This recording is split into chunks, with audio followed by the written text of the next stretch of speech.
Target killing ঠেকাতে ও জঙ্গি দমনে সারা দেশে একযোগে বিশেষ অভিযান পরিচালনা করা হচ্ছে বলে জানিয়েছেন স্বরাষ্ট্রমন্ত্রী আসাদুজ্জামান খান কামাল।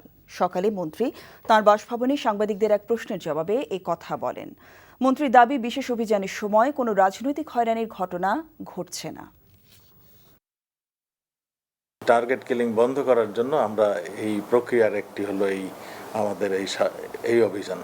তা আমাদের এইখানে যেমন আমরা ওয়ারেন্টভুক্ত আসামিও ধরেছি, আমরা সন্দেহভাজনও ধরেছি এবং কয়েকজন চিহ্নিত জঙ্গি, যেটা নাকি আমরা অনেক আগের থেকেই তাদেরকে ধরার জন্য প্রক্রিয়া শুরু করেছিলাম, তাদের বেশ কয়েকজনকে আমরা ধরতে সক্ষম হয়েছে। যে এই অভিযানের ফলে কোনো নির্দোষ ব্যক্তি, নিরপরাধ ব্যক্তি কিংবা কোনো রাজনৈতিক ব্যক্তিত্বকে হয়রানি করার জন্য এই অভিযান হয়নি।